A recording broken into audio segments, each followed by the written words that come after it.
What we did was look at what was happening in Minnesota. We worked through the holidays from Thanksgiving up to New Year's on about 20,000 different files, found about 8,000 instances of fraudulent loans. In this episode, I'm sitting down with Kelly Loeffler, head of the Small Business Administration, SBA. I wanted to understand how exactly she's cracking down on fraud and bolstering domestic manufacturing.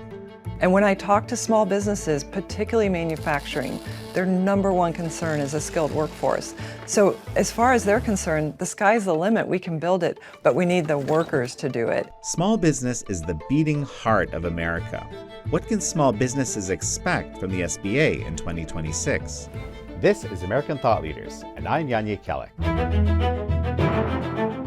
SBA Administrator Kelly Loeffler, such a pleasure to have you on American Thought Leaders. Jan, it's an honor to be with you. Thank you.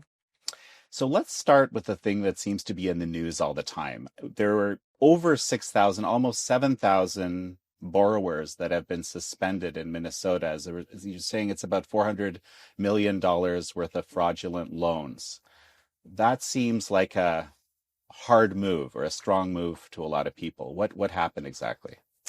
Well, when I came in from day one about a year ago, I said it was a new day at the SBA. And why is that? Because first of all, during the Biden administration, they had never cracked down on fraud.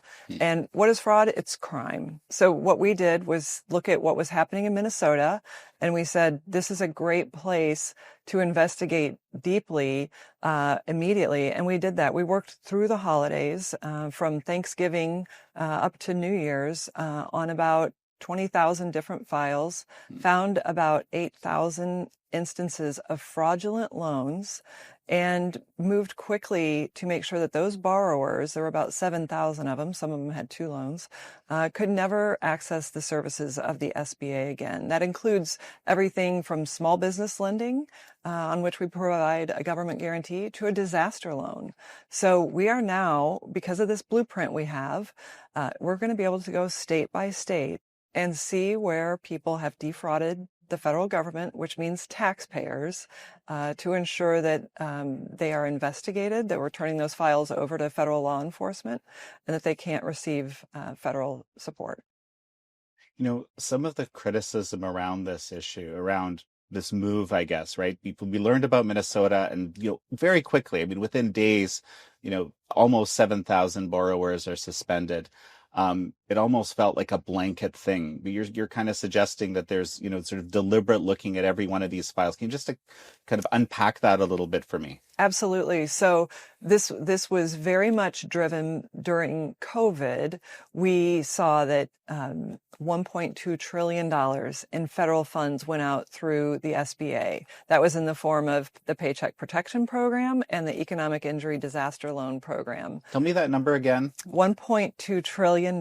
That's a lot. Now, it was a lot of money, but what the federal government had asked the country to do was to shut down their businesses, to stay home, and small businesses, which make up 99% of all businesses in this country that employ nearly half our workforce. There's 36 million of them now, a record number under President Trump. But these businesses were told to cease operations. It was devastating, and would have been even more devastating had that federal assistance not come out.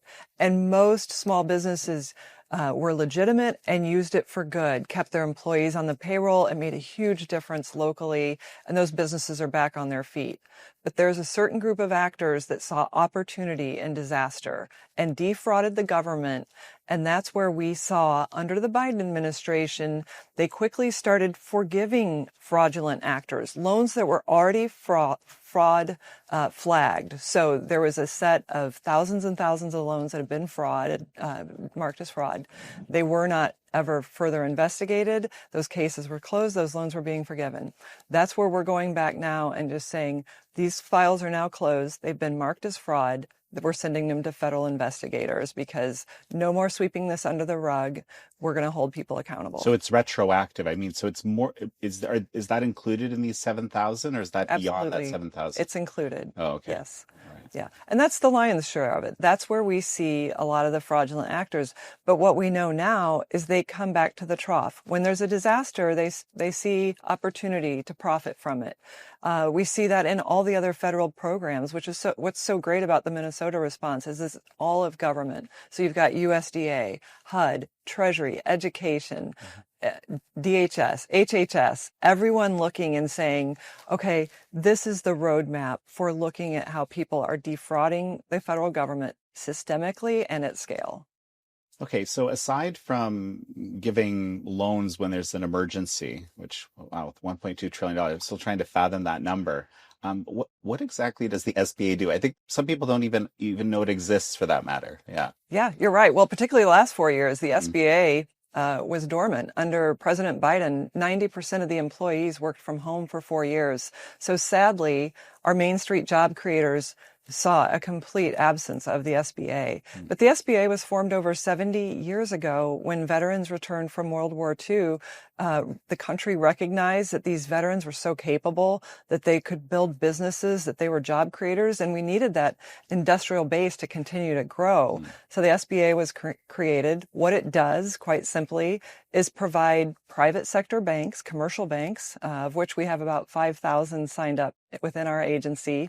We give them a substantial government guarantee to make that loan to a small business where they may take a risk that they wouldn't normally take because there's about a 75%, 85% government guarantee, not unlike some of the housing guarantees of the past or other types of federal loan programs, HUD, first-time home buyers. And that gives small business lenders the confidence to lend. And our program performs really well normally. We have a low default rate, maybe less than 2% on a good day. And so what that provides is massive capital. Capital is the lifeblood of small businesses. Once they have that loan, they can hire. Small businesses create 2 out of every 3 new jobs.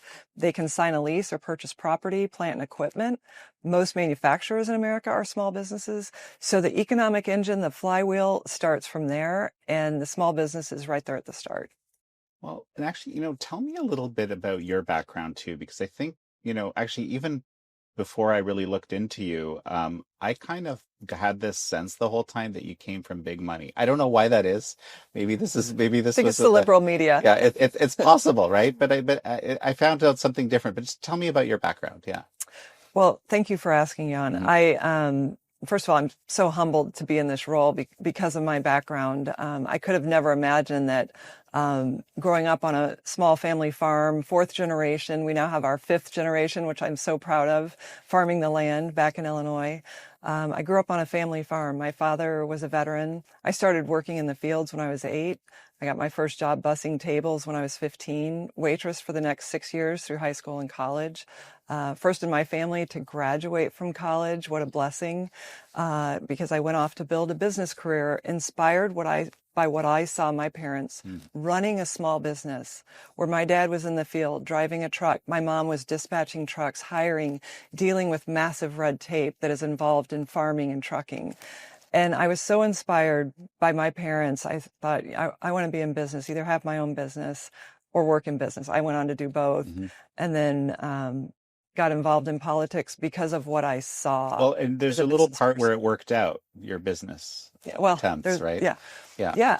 Look, like most business people, you make some steps forward, you have some steps back. Had many, over my 30-year career in financial services, many setbacks, but did have success. And apologize for the train. Honk if you like small business. But I was part of taking not one company public, but 2.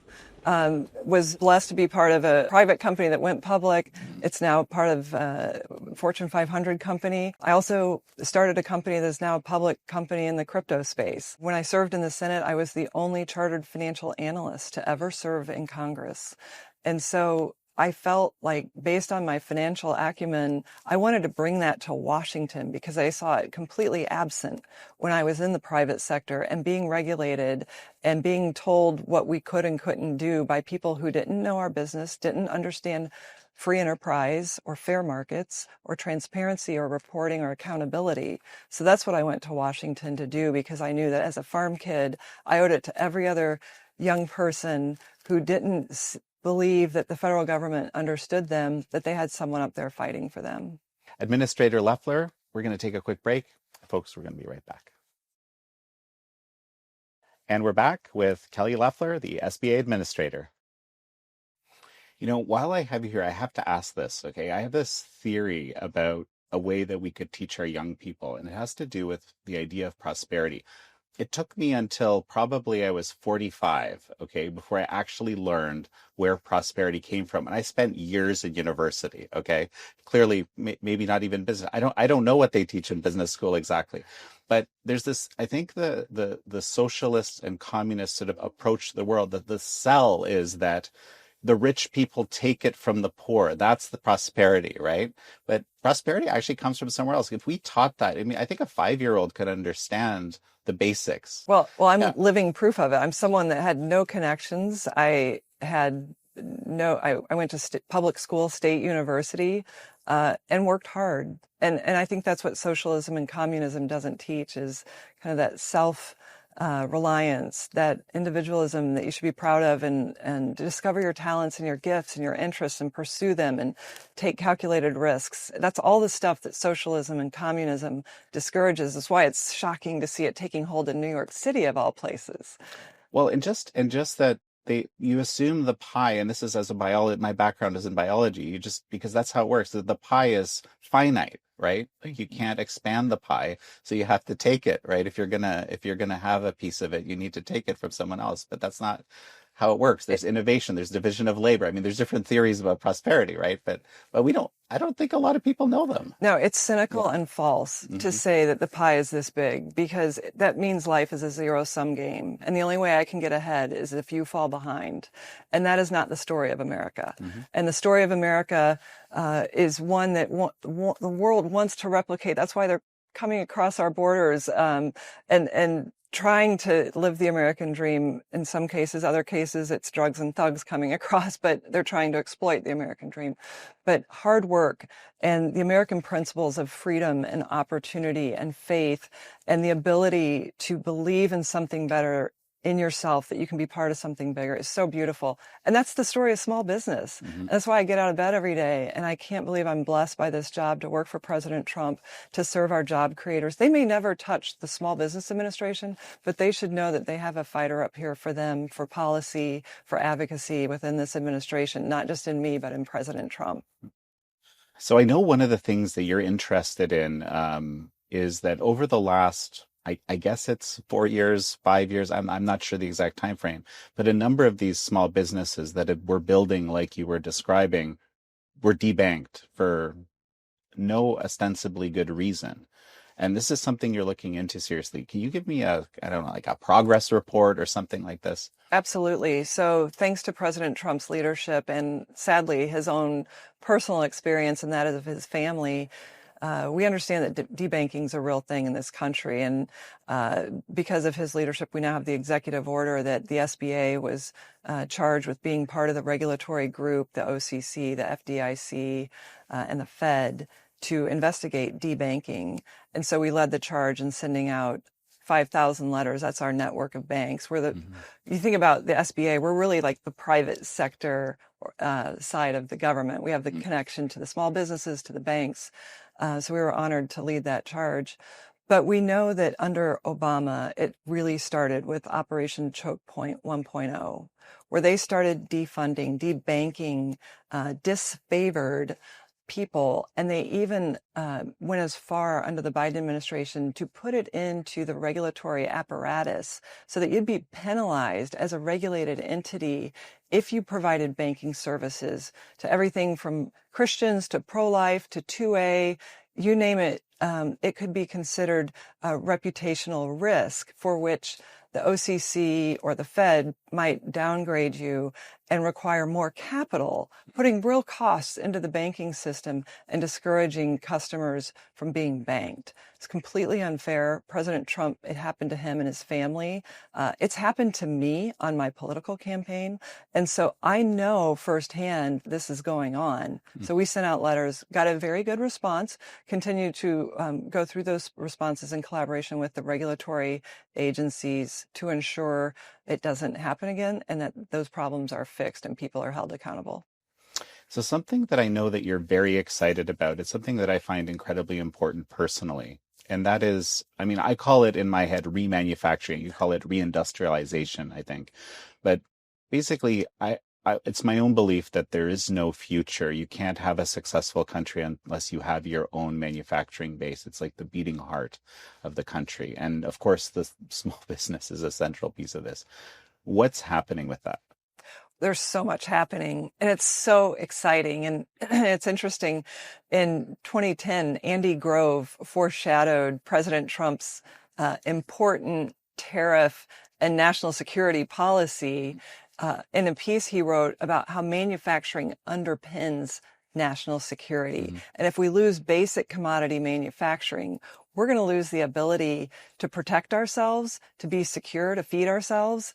And so, fast forward to today, 15 years later, the president has brought in hundreds of billions of dollars in tariffs, trillions in commitments to build in this country, which is incredibly exciting to have a president who believes in American industry, in the American worker. We know that thousands of factories, maybe 50,000, 70,000 factories were scraped from America and millions of jobs were lost. I grew up in the industrial heartland.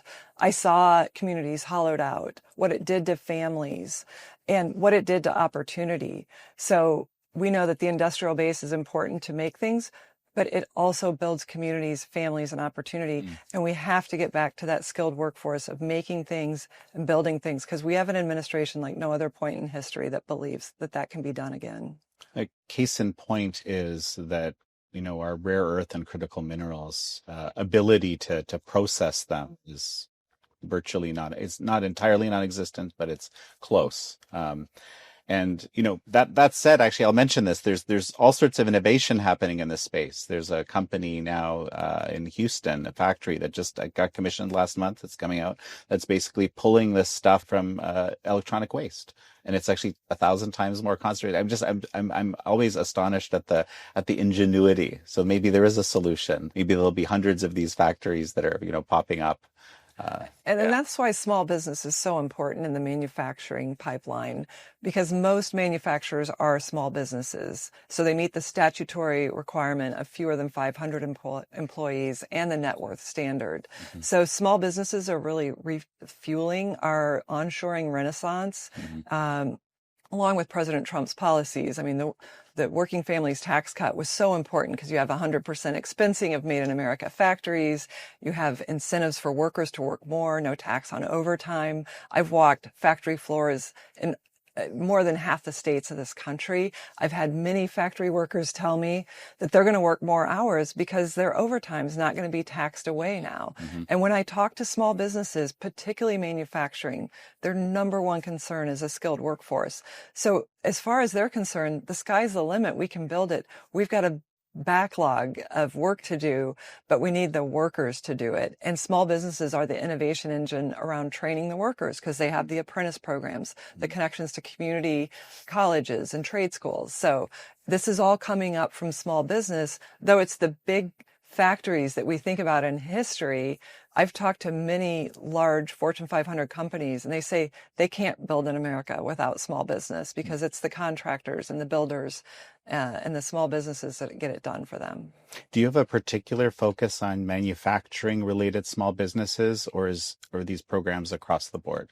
Well, certainly we do have a focus on manufacturing. So in my first month, I announced our Made in America Manufacturing Tour and all the programs that go with it. An onshoring database that helps manufacturers determine if products that they need are already onshore. It's a directory of 1 million suppliers in this country. We do build things in the country. The liberal media doesn't want us to think it's possible.